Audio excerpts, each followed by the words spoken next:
Hi అండి. నమస్తే. ఈ వీడియోలో వచ్చేసి 2 రకాల చట్నీలు ఎలా చేసుకోవాలో చూద్దాము. ఇది రైస్‌లోకి కానీ, సంగట్లోకి కానీ, టిఫిన్స్‌లో కూడా ఇడ్లీ, దోస లాంటి వాటిల్లో కూడా చాలా చాలా బావుంటుంది. చాలా టేస్టీగా ఉంటుంది. పప్పు, నాన్ వెజ్, రసం ఇలాంటివి తిని బోర్ కొట్టింటుంది చాలామందికి. అలాంటి వాళ్ళు ఇలాంటి రెసిపీస్ ఒకసారి ట్రై చేయండి. అస్సలు వదలరు. మళ్ళీ మళ్ళీ చేసుకొని తింటారు. అంత బావుంటుంది. ఇక నేను ఫస్ట్ అయితే వంకాయ చట్నీ చేస్తున్నాను. వంకాయ చట్నీకి ఇక నేను ఒక 5 టమాటాలు తీసుకున్నాను. తర్వాత కారానికి సరిపడా పచ్చిమిరపకాయలు తీసుకున్నాను. పచ్చిమిరపకాయలు కొద్దిగా ఎక్కువ క్వాంటిటీలో వేసుకోండి, బావుంటుంది. పచ్చిమిరపకాయలని కూడా మధ్యలో కట్ చేసుకుంటే సరిపోతుంది. ఇంకా టమాటోస్‌ని కూడా మరీ చిన్న ముక్కలుగా అవసరం లేదు. కొద్దిగా మీడియం సైజ్ ముక్కలుగానే కట్ చేసుకోండి. తర్వాత వంకాయలనైతే కట్ చేసుకుంటున్నాను. వంకాయలు కూడా నేనిక్కడ ఒక పావు కేజీ వరకు తీసుకున్నానండి. వంకాయల్ని ఉప్పు నీళ్ళల్లో వేసి కట్ చేసి ఉప్పు వేసిన నీళ్ళల్లో యాడ్ చేసుకోండి. కలర్ చేంజ్ అవ్వకుండా ఉంటుంది. ఇప్పుడు స్టవ్ పైన పాన్ పెట్టేసుకొని జస్ట్ ఒక 3 టేబుల్ స్పూన్ల వరకు ఆయిల్ వేసుకోండి. ఆయిల్ వేడెక్కిన తర్వాత కట్ చేసి పెట్టుకున్న వంకాయలు కూడా వేసేసుకోండి. లో ఫ్లేమ్‌లో పెట్టి ఫ్రై చేయండి. మాడిపోకుండా ఉంటాయి వంకాయలు. చూడండి, మధ్య మధ్యలో ఫ్రై చేసుకుంటూ ఉండండి. వంకాయలు సాఫ్ట్ అవుతూ ఉంటాయి. వంకాయలు బాగా మగ్గిపోవాలండి. లో ఫ్లేమ్‌లో పెట్టి కొద్దిగా ఫ్రై చేసుకోండి. చూడండి, ఈ విధంగా వేగిన తర్వాత ఒక ప్లేట్‌లోకి తీసి పక్కన పెట్టేసేయండి. ఇప్పుడు అదే ప్యాన్‌లోకి ఒకవేళ మీకు అవసరం అనిపిస్తే కొద్దిగా ఆయిల్ వేసుకోండి. తర్వాత ఒక టీ స్పూన్ జీలకర్ర కూడా యాడ్ చేసుకోండి. జీలకర్ర వేసిన తర్వాత కట్ చేసి పెట్టుకున్న పచ్చిమిరపకాయలు కూడా వేసేసేయండి. వేసి లో ఫ్లేమ్‌లో పెట్టి పచ్చిమిరపకాయలు బాగా వేగేంత వరకు ఫ్రై చేయండి. చూడండి, పచ్చిమిరపకాయల పైన లైట్‌గా కలర్ చేంజ్ అవుతుంది. అప్పటి వరకు ఫ్రై చేయండి. తర్వాత ఒక 3, 4 రెమ్మల తెల్లగడ్డను కూడా యాడ్ చేసుకోండి. యాడ్ చేసుకొని అది కూడా బాగా ఫ్రై చేయండి. తర్వాత కట్ చేసి పెట్టుకున్న టమాటోస్ కూడా వేసేసేయండి. వేసి మళ్ళీ బాగా ఫ్రై చేయండి. లో ఫ్లేమ్‌లో పెట్టి టమాటోస్‌ని బాగా మగ్గేంత వరకు ఫ్రై చేయండి. చూడండి, ఒక 2, 3 నిమిషాలు ఫ్రై చేసుకుంటూ ఉండండి. ఇప్పుడు ఇందులోకి కొద్దిగా చింతపండును కూడా యాడ్ చేసుకుందాం. ఒకవేళ మీకు వద్దనుకుంటే అవసరం లేదు. లేకపోతే కొద్దిగా చింతపండు వేసుకుంటే కూడా టేస్ట్ బావుంటుంది. చింతపండు వేసిన తర్వాత కూడా ఒక 2 నిమిషాలు అలా ఫ్రై చేయండి. తర్వాత స్టవ్ ఆఫ్ చేసేసి ఇదంతా కూడా చల్లారాలి. చల్లారిన తర్వాతనే మిక్సీ జార్‌లోకి వేసుకోండి. నేను మిక్సీ జార్‌లోకి వేసేసిన తర్వాత ఒక 5 నిమిషాలు అలా వదిలేసానండి. చల్లగయింది. చల్లారిన తర్వాతనే ఒక టేబుల్ స్పూన్ వరకు ఉప్పు యాడ్ చేసుకుంటున్నా. ఈ స్టేజ్‌లో మీకు కావాలనుకుంటే కొద్దిగా పసుపును కూడా వేసుకోవచ్చు. నేను వేయట్లేదండి. మీరు కావాలనుకుంటే వేసుకోండి. ఉప్పు వేసిన తర్వాత మిక్సీ పట్టుకోండి. చూడండి, ఈ విధంగా మిక్సీ పట్టి పక్కన పెట్టేసేయండి. ఇప్పుడు మనం ఫ్రై చేసి పెట్టుకున్నాం కదా వంకాయలు, అది కూడా వేసేసి మిక్సీ పట్టేసేయండి. ఈ మధ్య కొంతమంది వంకాయల్ని గానీ, టమాటోస్‌ని గానీ, ఇంకా కొన్ని వెజిటబుల్స్‌ని సోలార్ అంటే డ్రై చేసి పెట్టుకుంటున్నారు. అంటే మన దగ్గర ఎక్కువ క్వాంటిటీలో ఉన్నప్పుడు మనం డ్రై చేసుకొని, వాటిని ఎండలో ఎండబెట్టుకొని, మళ్ళీ నెక్స్ట్ టైమ్ ఎప్పుడైనా యూజ్ చేసుకోవచ్చంట కర్రీస్ చేసుకోవడానికి.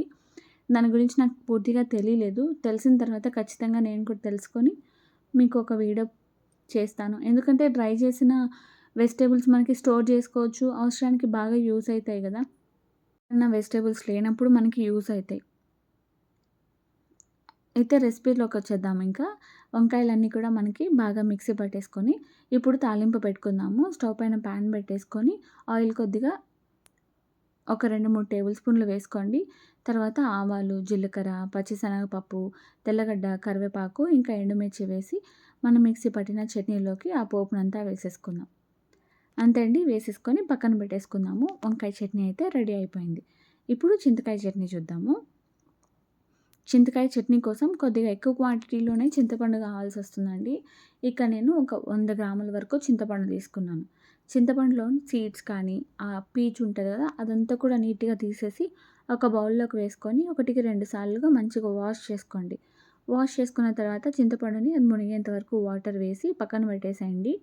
మనకి దాంట్లోంచి పల్ప్ ఏం రావాల్సిన అవసరం లేదు. జస్ట్ చింతపండు మిక్సీ జార్‌లో వేస్తే అది మెదగడం కోసం వాటర్ ఏసి పక్కన పెట్టేసుకోండి. అంటే చింతపండు నానితే సరిపోతుంది. ఇప్పుడు స్టవ్ పైన పాన్ పెట్టేసుకోండి. అందులోకి ఒక 3, 4 టేబుల్ స్పూన్‌ల ఆయిల్ వేసుకొని ఒక గుప్పెడు ధనియాలు యాడ్ చేసుకోండి. ధనియాలు వేసిన తర్వాత ఒక టీ స్పూన్ జీలకర్ర, ఒక టీ స్పూన్ పచ్చిశనగపప్పును వేసుకోండి. వేసుకొని కట్ చేసి పెట్టుకున్న ఆనియన్స్ 2 కట్ చేసుకున్నాను. ఆ 2 వేసేసుకోండి.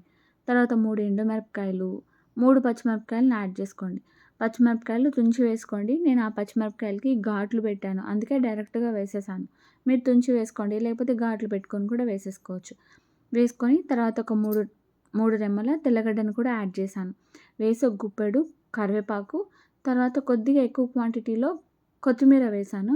మీరు కావాలనుకుంటే కొత్తిమీరని స్కిప్ చేసేయొచ్చు. కాకపోతే వేసుకుంటే చాలా బావుంటుంది. ఒకసారి ఇలా కూడా ట్రై చేయండి. చాలా బావుంటుంది. కొత్తిమీర కూడా వేసిన తర్వాత ఒక టేబుల్ స్పూన్ వరకు పసుపు, ఇంకా రుచికి సరిపడా ఉప్పును కూడా యాడ్ చేసుకుంటున్నాం. చట్నీలోకి ఎక్కువ శాతము రాళ్ళుప్పుని యాడ్ చేసుకుంటే టేస్ట్ బావుంటుంది.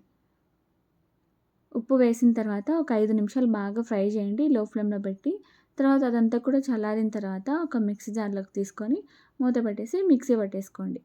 చూడండి ఈ విధంగా మిక్సీ పట్టుకున్న తర్వాత నానబెట్టుకున్నాం కదా చింతపండు, ఆ చింతపండును కూడా వేసేసుకొని మళ్ళీ మిక్సీ పట్టేసేయండి. ఈ విధంగా మిక్సీ పట్టేసుకున్న తర్వాత ఒక బౌల్‌లోకి తీసి పెట్టేసుకోండి. అంతే అండి. చాలా సింపుల్ చింతకాయ చట్నీ. యాక్చువల్‌గా ఇది చింతకాయలతో చేస్తారు. చాలా బావుంటుంది. నాకు చింతకాయలు దొరకలేదు. అందుకే చింతపండుతో చేశాను. దీంతో కూడా అస్సలు ఏం తేడా లేదు. చాలా బాగా కుదిరింది. నెక్స్ట్ టైం ఎప్పుడన్నా కూడా చింతకాయలు దొరికినప్పుడు ఖచ్చితంగా చేస్తాను. తర్వాత ఆ చట్నీలోకి సన్నగా కట్ చేసుకున్న ఆనియన్ ఒకటి వేసేసుకొని బాగా మిక్స్ చేసేసుకోవడమే. అంతే అండి. 2 కూడా దేనికది చాలా బావున్నాయి. చాలా పర్ఫెక్ట్‌గా కుదిరింది. సంగటి రైస్‌లోకి చాలా బావుంటుంది. దోస, ఇడ్లీలోకి కూడా చాలా బావుంటాయి. చాలా సింపుల్‌గా చేసుకోవచ్చు. నచ్చితే లైక్ చేయండి. మళ్ళీ నెక్స్ట్ వీడియోలో కలుద్దాం. అంతే.